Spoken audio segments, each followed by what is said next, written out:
Hi viewers, welcome to our channel. ప్రస్తుతం అంతా ఉన్నారు ప్రముఖ రాజకీయ, ఆర్థిక, సామాజిక విశ్లేషకులు సిఏ నాగార్జున రెడ్డి గారు. Guruji, good afternoon. Good afternoon.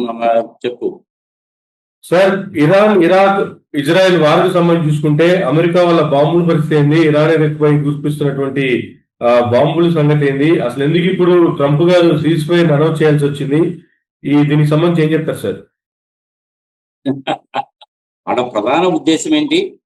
యుద్ధాలు జరగాలి, ఆయుధాలు అమ్ముకోవాలి, కొత్తగా తయారు చేసిన ఆయుధాలను టెస్ట్ చేసుకోవాలి, కర్రపెత్తనం చేయాలి, అందరి మీద ఆధిపత్యం చేయాలి, మేము చెప్పినట్టే వినాలి. ఇది వాళ్ళ పాలసీ. ఆ పాలసీలో ఒక భాగంగానే ఇప్పుడు ఇది జరుగుతా ఉంది. వాళ్ళకి మటుకు అణ్వాయుధాలు ఉండవచ్చు, కానీ ప్రపంచంలో ఎవరికి ఉండడానికి వీల్లేదు. ఇది న్యాయమా ధర్మమా? ప్రజల విజ్ఞతకు వదిలేస్తాం. ఇప్పుడు అమెరికాకు ఉండొచ్చు కానీ ఇరాన్కు ఉండడానికి వీల్లేదు, పాకిస్తాన్కి ఉండడానికి వీల్లేదు, భారతదేశానికి ఉండడానికి వీల్లేదు అంటే ఎట్లా?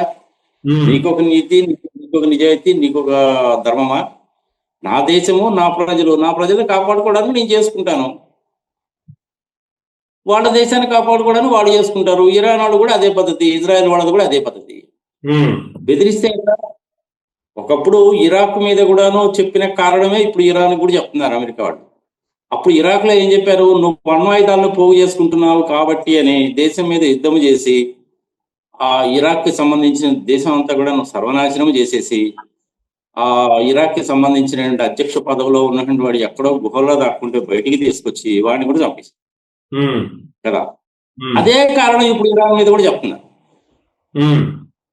ఇరాక్ కన్నా ఇరాన్కి తేడా ఎక్కడ వస్తుందంటే, ఈ ఇరాన్ వాళ్ళు ఏం చేశారంటే హౌతీసు, హమాసు, ఆల్ ఖైదా, ఐసిస్ ఇట్లాంటి ఉగ్రవాద సంస్థలకి బాగా సహాయం చేశారు. సరే ఆలోచించు అమర్, నువ్వు 1948 మే 14వ తారీఖున ఇజ్రాయెల్ ఏర్పడింది. ఆ రోజు నుంచి వాళ్ళ యుద్ధాల్లోనే బతుకుతున్నారు. వాళ్ళ దగ్గర కూడా అణ్వాయుధాలు ఉన్నాయి. ఇటు భారతదేశం కానీ ఇజ్రాయెల్ కానీ ఎవరు, వీళ్ళిద్దరు కూడాను, ఇంకా ప్రపంచంలో కొన్ని దేశాలు ఎవరు కూడాను ఎన్పిటి యాక్ట్ మీద ఎవరు సైన్ చేయలేదు. అంటే నాన్ ప్రొలిఫరేషన్ ట్రీటీ కింద ఎవరు సైన్ చేయలేదు. మనము చేయలేదు, ఇజ్రాయెల్ వాళ్ళు చేయలేదు. కానీ వాళ్ళ దగ్గర ఆయుధాలు ఉన్నాయి, మన దగ్గర అణ్వాయుధాలు ఉన్నాయి. ఈ మధ్యలో పాకిస్తాన్ వాడు నిన్న మొదలదాకా మా దగ్గర అణ్వాయుధాలు ఉన్నాయని భయపెట్టాడు. కిరాణా హిల్స్ తగిలిన దెబ్బకి అసలు వ్యవహారం ఏంటో బయటికి తెలిసింది. ఇది జరుగుతున్నటువంటి వ్యవహారము, జరిగినటువంటి వ్యవహారము. మరి ఇప్పుడు 48 గంటల్లోనే అమెరికా అధ్యక్షుడు ట్రంప్ గారు మాట మార్చేశారు. అంతకు 2 వారాల కాలాన్ని తీసుకొని మేము ఆలోచించి యుద్ధంలోకి దిగుతాము అని చెప్పిన వ్యక్తి 48 గంటలనే మళ్ళీ మాట మార్చేశాడు. ఎందుకు అలా మాట మార్చాల్సిన అవసరం ఎందుకు వచ్చింది? నువ్వెవరు అడగడానికి? నా ఇష్టం వచ్చినట్టు నేను చేస్తా, నువ్వు నా మాట వింటే సరే, లేకపోతే నా ఇష్టం వచ్చినట్టు చేస్తా. ఇదే కదా మరి కర్రపెత్తనం అంటే. మరి ఇది న్యాయమా ధర్మమా? భారతీయులకు విజ్ఞతగా వదిలేస్తున్నాను, మీరే ఆలోచించుకోండి. ఇజ్రాయెల్ తమ దేశాన్ని రక్షించుకోవాలని వాళ్ళు చూస్తున్నారు. ఇజ్రాయెల్ చుట్టూరు ఉన్నటువంటిది ఇంచుమించుగా అన్ని ముస్లిం దేశాలే. ఈజిప్టు, లెబనాను, సిరియా, ఇవన్నీ కూడా ముస్లిం దేశాలు. పూర్తస్తమానం వాళ్ళతోటి పాపం వాళ్ళ బతుకంతా కూడా కొట్లాటలే అయిపోయింది. 1979-80 సంవత్సరం వరకు ఇరాన్ కూడా బాగానే ఉంది. మనకి కూడా ఇరాన్ తో మంచి సంబంధాలే ఉన్నాయి. అక్కడ ఓడరేవు కట్టడానికి పెట్టుబడులు కూడా పెట్టాము. ఆయిల్ కొనుక్కునేవాళ్ళమే, రూపాయలు ఇస్తే తీసుకునేవాళ్ళు. 5000 సంవత్సరాల చరిత్ర ఉన్నటువంటి దేశము. పర్షియన్స్ అని మనం ఎవరైతే అనుకుంటున్నామో వాళ్ళే ఇజ్రాయిలీస్, వాళ్ళే ఈ ఇరానియన్స్. హైదరాబాద్ లో కూడా ఇరాన్ చాయ్ బాగా ఫేమస్ కదా అమర్ మనకి. అలాంటి వాళ్ళు అయతుల్లా ఖొమేనీ ఆధిపత్యంలోకి వచ్చిన తర్వాత షరియా చట్టాలని బాగా అమలు చేయడం అనేటువంటిది మొదలుపెట్టి ప్రాబ్లం అనేటువంటిది అక్కడ మొదలైంది. సరే, వాళ్ళ మత ఆచారాల ప్రకారం షరియా చట్టం పెట్టుకోవచ్చు, బురకా వేసుకోవాలి, ఆడవాళ్ళు చదువుకోకూడదు, ఉద్యోగాలు చేయకూడదు, సంఘ మత సాంప్రదాయం వాళ్ళు ఫాలో అవుతారు. There is nothing wrong in that. ఇంకొక విచిత్రమైన ఏంటంటే, ఇండియాలో ఉండేటువంటి ముస్లిం లో చాలా మంది కూడాను సున్నీస్. ఓకే. ఇరాన్ లో కూడా సున్నీస్ ఎక్కువ ఉంటారు, హ్మ్. కానీ పాకిస్తాన్ లో షియాస్ ఎక్కువ. Yes sir. ఇప్పుడు ప్రపంచవ్యాప్తంగా ఇంచుమించుగా 57 వరకు ముస్లిం దేశాలు ఉన్నాయి. 57 హ్మ్. ప్రపంచ జనాభాలో 2వ పెద్ద జనాభా ఉన్నటువంటి ముస్లిం పాపులేషన్. ఓకే. ఇప్పుడు ఇరాన్ వాళ్ళు ఏ ముస్లిం దేశాలు కొన్ని సపోర్ట్ చేస్తున్నాయి, కొంతమంది ముస్లిం దేశాలు సపోర్ట్ చేయట్లేదు. హ్మ్. ఈ అమెరికా వాళ్ళు ఏం చేశారంటే వాళ్ళ ఆధిపత్య ధోరణి అనేటువంటిది ఉంటుంది. ఒకటి గుర్తుపెట్టుకోవాలి, హ్మ్. సామ్రాజ్య విస్తరణ అనేటువంటిది అమెరికా వాళ్ళకి లేదు, పాయింట్ నెంబర్ 1. ఓకే. కానీ చైనా వాళ్ళకు ఉంటుంది. హ్మ్.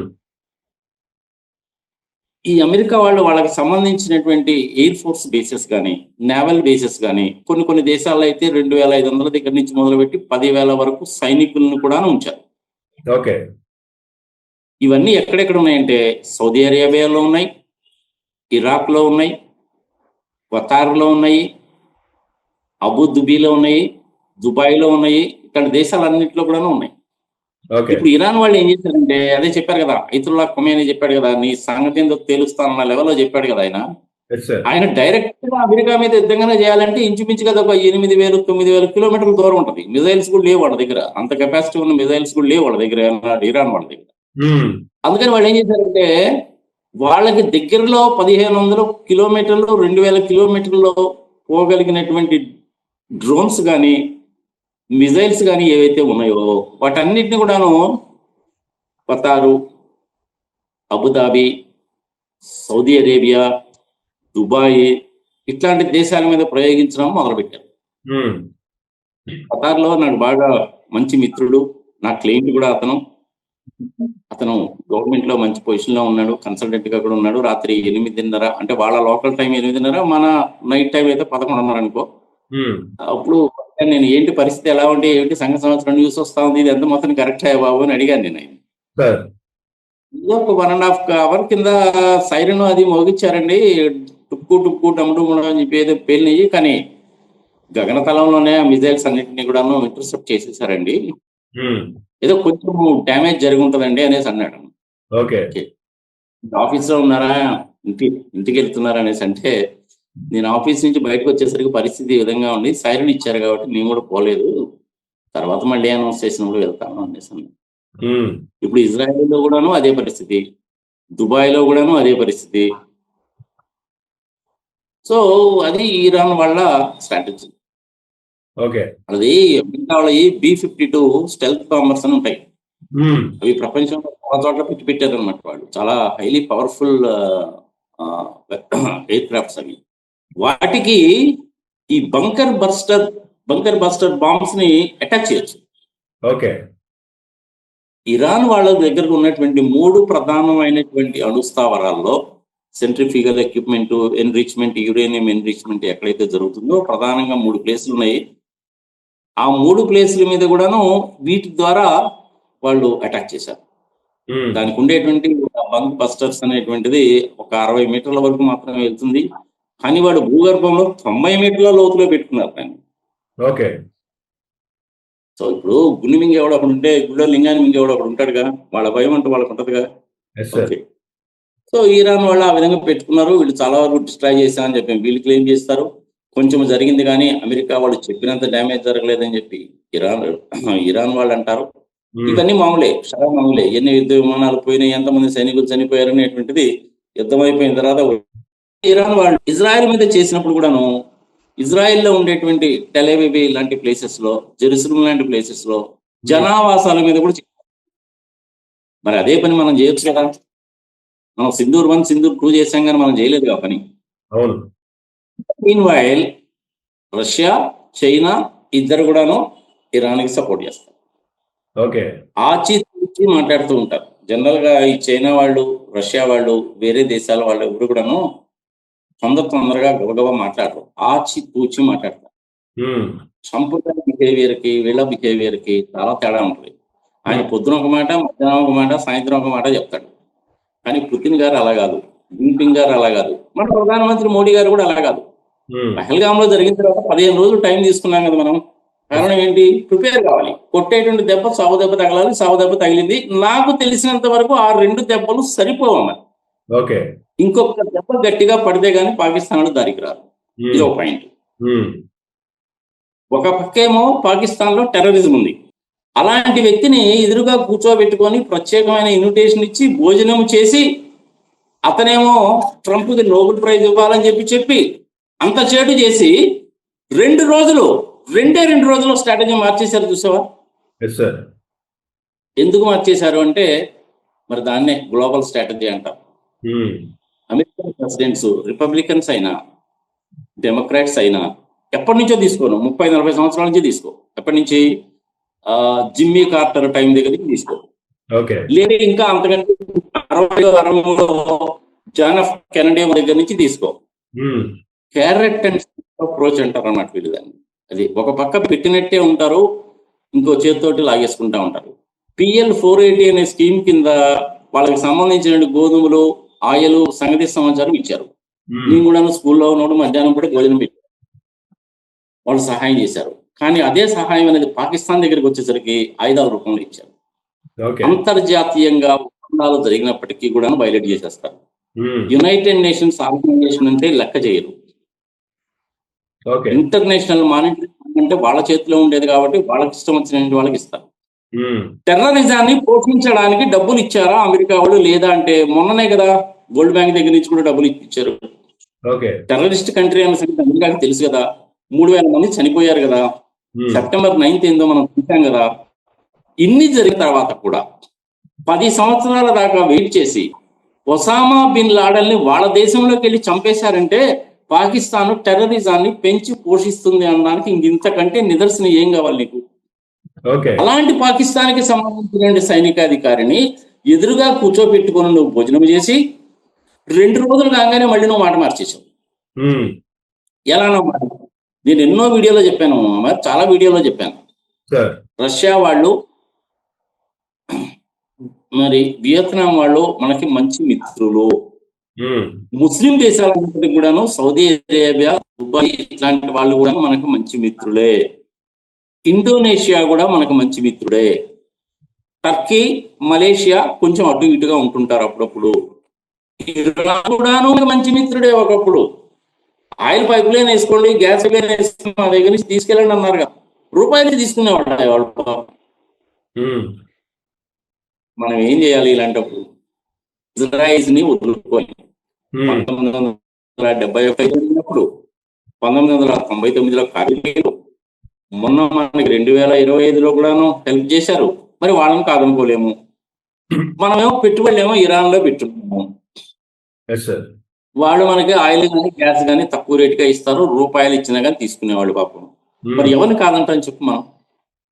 ఇక్కడ మనం ఆలోచించాల్సినది ఉగ్రవాదాన్ని పెంచి పోషించేటువంటి వాళ్ళకి ఎవరికి కూడాను మనము సహాయం చేయకూడదు, వాళ్ళ వైపున ఉండకూడదు అనేటువంటిది ఒకటి. ఈ ఉగ్రవాదం పద్దనేటువంటి వాళ్ళలో ఇజ్రాయిల్ ఉంది, భారతదేశము ఉంది. మరి యూరోపియన్ దేశాల్లో జరగలేదా అంటే ఫ్రాన్స్ లో జరిగింది. జర్మనీలో అయితే ఒక ఉగ్రవాది ఏకంగా పెద్ద ట్రక్ వేసుకొని మాల్కి వెళ్ళి కొట్టేశాడు. ఇంకా అమెరికా వాళ్ళ సంగతి ఇంక ప్రత్యేకంగా చెప్పినట్టు పని లేదు. ఇదంతా కూడా అంతర్జాతీయ రాజకీయంలో ఒక భాగం. ప్రపంచంలో ఏమున్నైనా నమ్మొచ్చాము కానీ వీళ్ళని మనకి అంత తొందరగా నమ్మలేదు. మరి చాలా జాగ్రత్తగా ఉండాలి. మన సంగతి ఏందో మనం చూసుకోవాలి. మనం ఏదో మన అదృష్టం బాగుండి బ్రహ్మోస్, నగ, ఆకాష్, అగ్ని 1, 2, 3, 4, 5 లాంటి మిజైల్స్ తయారు చేసుకొని రెడీగా పెట్టుకున్నాం కాబట్టి, లేజర్ గన్స్ ని పెట్టుకున్నాం కాబట్టి, ట్యాంక్ లాంటి వాటిని మనమే సొంతగా తయారు చేసుకోగలుగుతున్నాం కాబట్టి, కావేరీ 2 ఇంజిన్స్ మనమే చేసుకోగలుగుతున్నాం. తేజ 1, తేజ 2 అనేటువంటిది ఎయిర్ ఫోర్స్ వాళ్ళకి, నేవీ వాళ్ళకి డెలివరీ చేయడం అనేది లేట్ అయినప్పటికీ కూడా చేయగలుగుతున్నాం కాబట్టి బతికిపోయాం. కానీ 100% అమెరికా వాళ్ళ మీద రష్యా వాళ్ళ ఆధారపడి F-35 తీసుకోండి, F-35 తీసుకోండి అంటాడు. తీసుకోవడానికి రెడీ అయినా బాబు టెక్నాలజీ ఇవ్వు అంటే నో ఇవ్వను అంటాడు. అదే రష్యా వాళ్ళతో అయితే మనకు ప్రాబ్లం లేదుగా. మన అవసరాలు ఏందో మనం చూసుకోవాలి. మన దేశము, మన దేశ రక్షణ, దేశ ప్రజలు, అభివృద్ధి, సంక్షేమము, రోడ్లు, రైల్వేలు, ప్రాజెక్టులు ఇవన్నీ మనం చూసుకోవాలి.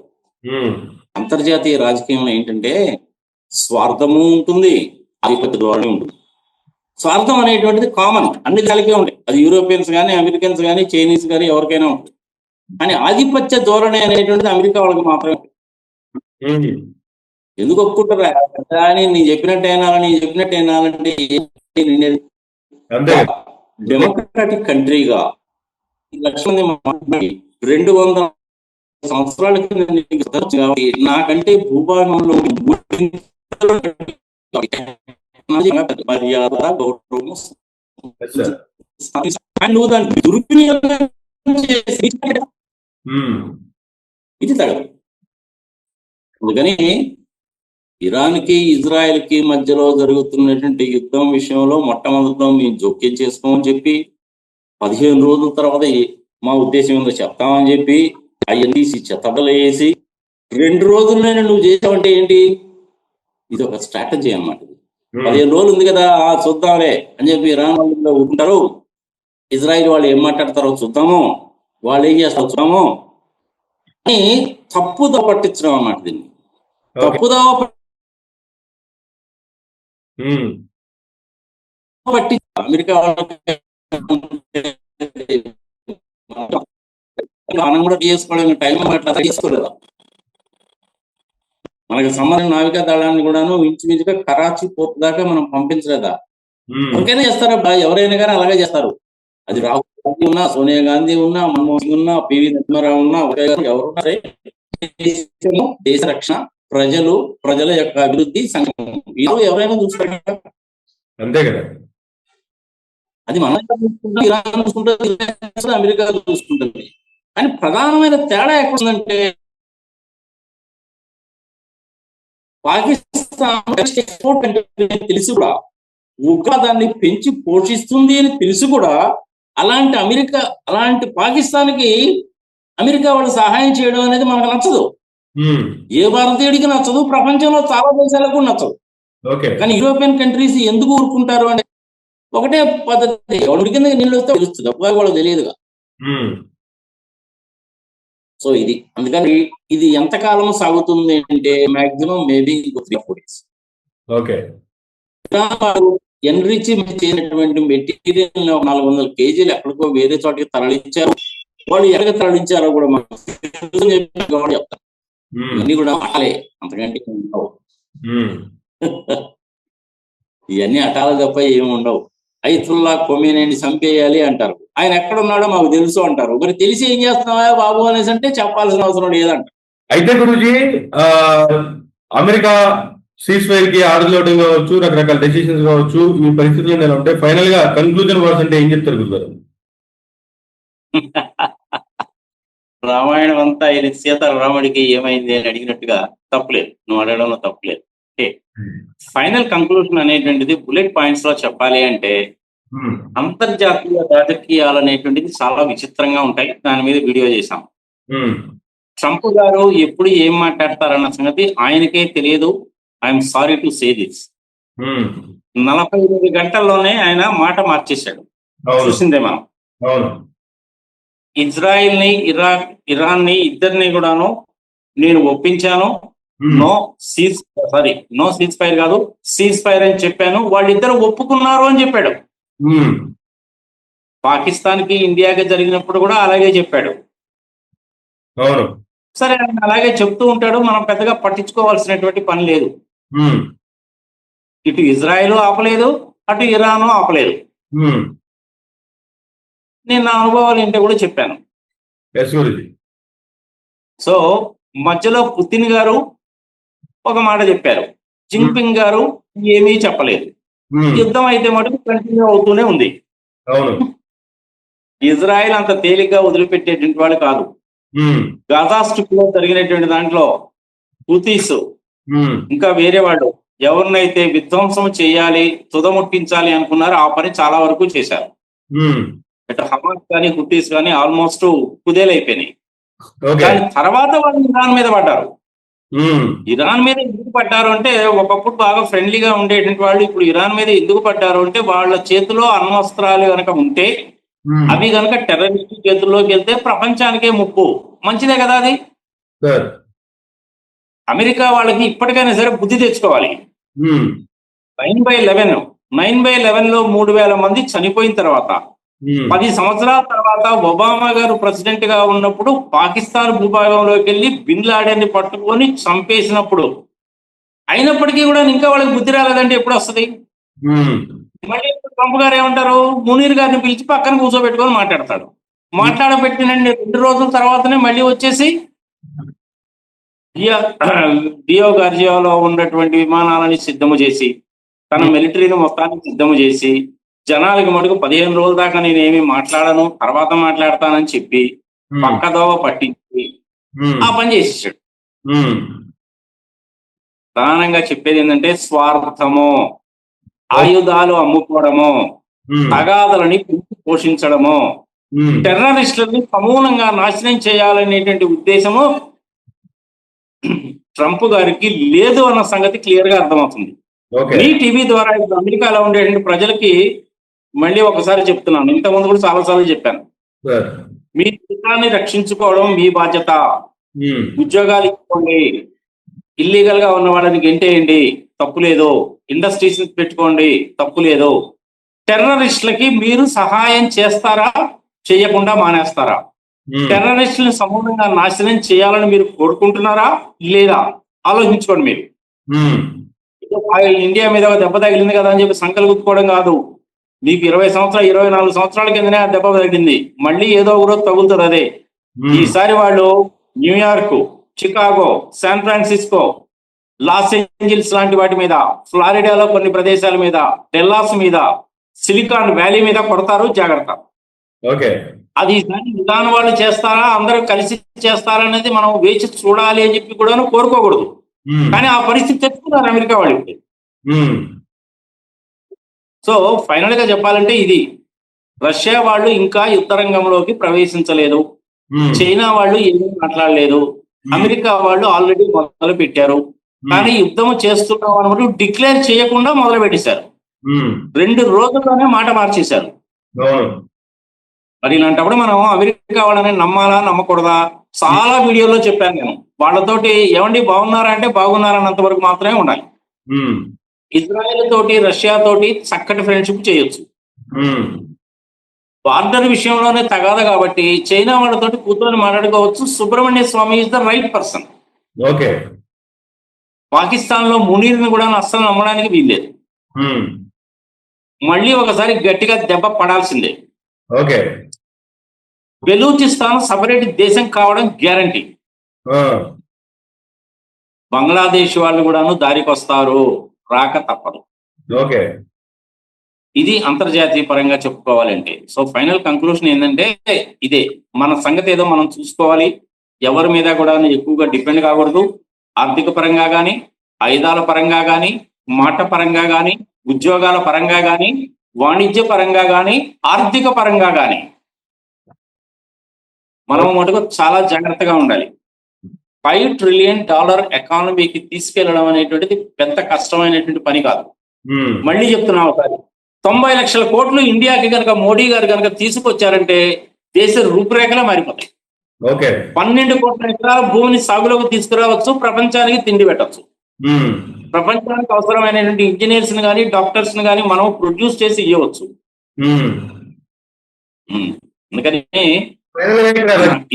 చైనా కావచ్చు, ఇలాంటి దేశాలు రియాక్ట్ అయ్యాయి యుద్ధానికి సంబంధించి అంటే, మూడో ప్రపంచ యుద్ధం వచ్చే అవకాశాలు ఎంతవరకు ఉన్నాయి, వచ్చే అవకాశాలు ఉన్నాయా అంటే ఏం చెప్తారు? మూడో ప్రపంచ యుద్ధం లేదు, పోవడం లేదు, ఇవన్నీ ఏదో అనవసరంగా అంటా ఉంటారు. కానీ మూడో ప్రపంచ యుద్ధం అంత సీన్ లేదు, అదేమీ రాదు. మనం ఏం భయపడాల్సిన పని లేదు అంతగా. ఇజ్రాయెల్ కి సపోర్ట్ చేయాలి.